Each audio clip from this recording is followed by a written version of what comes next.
Bismillahirrahmanirrahim. Assalamualaikum warahmatullahi wabarakatuh. Alhamdulillahirabbil alamin. Wassalatu wassalamu ala asyrafil anbiya'i wal mursalin sayyidina wa habibina wa syafi'ina wa maulana Muhammadin wa ala alihi wa sahbihi ajma'in. Subhanaka la ilma lana illa ma 'allamtana innaka antal alimul hakim. Rabbi shrah li sadri wa yassir li amri wahlul 'uqdatam min lisani yafqahu qawli, amma ba'du. Yang terhormat dosen pengampu mata kuliah Public Speaking Om Tubagus Wahyudi beserta teman-temanku yang insya Allah dimuliakan oleh Allah Subhanahu wa Ta'ala. Marilah kita panjatkan puji serta rasa syukur atas kehadirat Allah Subhanahu wa Ta'ala yang mana telah memberikan nikmat yang banyak dan sangat banyak kepada kita. Baik nikmat yang paling tinggi adalah nikmat keimanan, sampai nikmat yang paling rendah adalah nikmat sehat fisik. Doa harapan kita dengan selalu dan pandai bersyukur kepada Allah, senantiasa Allah limpahkan taufik dan hidayahnya kepada kita, sehingga dapat kita pergunakan dengan sebaik-baiknya dalam rangka beribadah kepada Allah Subhanahu wa Ta'ala. Salawat teriring salam semoga tetap tercurahkan kepada junjungan Nabi besar Muhammad Sallallahu Alaihi Wasallam. Kita sebagai umatnya mudah-mudahan mendapatkan syafaat di hari akhir nanti. Amin ya rabbal alamin. Perkenalkan, nama saya Zaka Afif Mu'tasim. Saya mahasiswa dari Institut Perguruan Tinggi Ilmu Al-Quran Jakarta, jurusan Komunikasi Penyiaran Islam atau KPI. Di sini saya akan memenuhi UTS mata kuliah Public Speaking. Izin saya akan menjelaskan sedikit tentang berbuat baik terhadap kedua orang tua. Saya akan menjelaskan definisi terlebih dahulu perbuatan baik dan orang tua. Perbuatan baik merupakan bentuk kasih sayang serta kepedulian terhadap lingkungan dan sesama. Kemudian orang tua itu sendiri adalah pendidik utama dan pertama bagi anak-anaknya. Karena dari merekalah anak-anak mula-mula mengenal apa itu pendidikan. Namun banyak sekali yang bertanya kenapa kita harus berbuat baik terhadap kedua orang tua. Jawabannya sangat sederhana. Karena orang tualah yang sudah berkorban dengan susah payah mengandung kita selama kurang lebih 9 bulan, lalu melahirkan dengan taruhan nyawanya. Dan orang tua juga yang sudah membesarkan kita hingga tumbuh dewasa dan menjadi orang-orang yang sukses. Hal tersebut sesuai dengan surah Luqman ayat 14. A'udzubillahi minasyaitonirrajim. Wassaynal insana biwalidayhi hamalathu ummuhu wahnan ala wahnin wa fisaluhu amaini anishkurli waliwalidayki.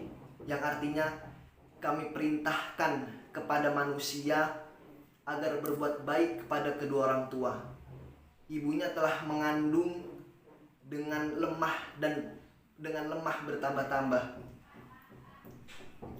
dan menyapihnya selama 2 tahun. Bersyukurlah kepadaku dan kepada kedua orang tuamu. Dan ada juga yang bertanya, kenapa ketika kita berbicara kepada orang tua kita, nada kita tidak boleh lebih tinggi dari nada orang tua tersebut. Karena orang tualah ya adalah madrasah pertama bagi anak-anaknya yang mengajarkan kita berbicara. Maka dari itu sangat tidak pantas ketika ada anak yang berbicara kepada kedua orang tuanya melebihi nada orang tua tersebut, dalam artian kata membentaknya. Hal tersebut sudah jelas dan diperintahkan oleh Allah Subhanahu wa Ta'ala lewat firman-Nya di dalam surah Al-Isra ayat 23. A'udzubillahi minasyaitonirrajim. Imma yablughanna indakal kibaru ahaduhuma aw kilahuma fala taqul lahumu uffin wa la tanharhuma wa qul lahumu qawlan karima. Jika di antara keduanya atau kedua-duanya sudah sampai lanjut usia dalam pemeliharaanmu, maka sekali-kali jangan engkau mengatakan ah, dan jangan engkau membentak keduanya, dan ucapkanlah dengan kata yang baik. Namun ada juga yang bertanya, kenapa ada anak yang membentak? Kenapa ada anak yang membantah kepada kedua orang tuanya? Menurut kriminolog Hanifah Hasnah, anak tersebut membantah kepada kedua orang tuanya karena orang tua tersebut selalu menekan aturannya yang harus dikerjakan, sehingga anak tersebut harus nurut dan tidak boleh menolak apa yang sudah diperintahkannya. Hal tersebut menjadikan anak tersebut tidak nyaman, terkekang, bahkan tidak bisa mengikuti segala aturan apa yang diperintahkan oleh orang tua tersebut. Maka dari itu, anak tersebut mulai menunjukkan rasa melawan dan membantah kepada kedua orang tuanya. Sedangkan menurut pendapat saya pribadi, kenapa ada anak yang melawan kepada kedua orang tuanya? Yang pertama, disebabkan oleh faktor lingkungan.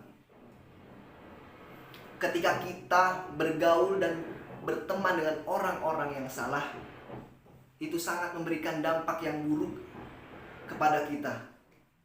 Awalnya ketika anak tersebut takut dan hormat kepada kedua orang tua, setelah dia bergaul dengan orang-orang yang salah, anak tersebut sudah mulai berani bahkan membantah kepada kedua orang tuanya. Hal tersebut juga sudah dijelaskan di dalam hadis yang diriwayatkan oleh Imam Bukhari bahwa pergaulan dapat mengubah segala perilaku manusia. Di dalam hadis tersebut diibaratkan seorang penjual minyak wangi dan seorang pandai besi. Ketika kita berkumpul dengan orang penjual minyak wangi, walaupun kita tidak diberikan minyak wangi dan tidak membeli minyak wangi tersebut, kita masih mendapatkan bau yang harum dari minyak wangi tersebut. Namun ketika kita berkumpul dan bergaul dengan seorang pandai besi, otomatis percikan yang mengenai pakaian kita, walaupun tidak mengenai pakaian kita, otomatis kita mendapatkan bau yang tidak sedap darinya. Kemudian anak membantah kepada kedua orang tuanya dikarenakan faktor yang tidak pernah dipenuhi oleh orang tuanya. Ketika anak ingin itu, orang tua tidak bisa memberikan sepenuhnya. Mungkin dari situ anak tersebut mulai melawan dan membantah kepada kedua orang tuanya. Yang terakhir adalah kurangnya rasa kasih sayang dan perhatian dari orang tua tersebut. Tidak dapat dipungkiri, ketika anak-anak tidak mendapatkan haknya, anak-anak tersebut mulai menunjukkan rasa temperamen, egois, bahkan kasar. Maka dari itu solusi yang saya berikan dalam menghadapi anak yang membantah kepada kedua orang tuanya, dari sisi ibunya terlebih dahulu, dari sisi orang tuanya terlebih dahulu. Yang pertama, orang tua jangan selalu membanding-bandingkan anaknya sendiri dengan anak orang lain. Yang kedua, orang tua jangan selalu mengekang perbuatannya selagi perbuatan tersebut masih positif dan tidak membahayakan dirinya dan orang lain. Dan yang terakhir, berkomunikasi serta menambah rasa kasih sayang dan perhatian tersebut kepada anaknya. Selanjutnya dari sisi anak sendiri. Dari sisi anaknya sendiri, yang pertama adalah selalu berbakti kepada kedua orang tua dan bertutur kata yang lembut kepada kedua orang tuanya. Yang kedua adalah selalu menjalankan perintahnya dengan rasa ikhlas selagi perintah tersebut baik dan tidak melanggar aturan Allah Subhanahu wa ta'ala. Mungkin solusi yang dapat saya berikan kesimpulannya adalah, sebagai manusia, sebagai orang tua, dan tentunya kita sebagai anak haruslah saling menjalin komunikasi yang baik dan saling pengertian satu sama lain. Insya Allah mudah-mudahan hidupnya akan tentram dan damai. Oleh karena itu, kita sebagai anak hendaknya selalu berbuat baik kepada kedua orang tua kita, yang mana orang tua kita sudah susah payah mengandung, melahirkan dan membesarkan kita hingga tumbuh dewasa. Dan orang tualah kunci kesuksesan hidup di dunia dan di akhirat. Mungkin itu saja yang bisa saya sampaikan. Mudah-mudahan kita semua termasuk ke dalam orang-orang yang selalu berbuat baik kepada kedua orang tua kita. Jika ada salah-salah kata, mohon dibukakan pintu maaf yang sebesar-besarnya. Kesalahan sudah pasti ada di dalam diri saya karena kesempurnaan hanya milik Allah Subhanahu wa Ta'ala. Kurang lebihnya mohon maaf. Wabillahi taufiq wal hidayah. Wassalamualaikum warahmatullahi wabarakatuh.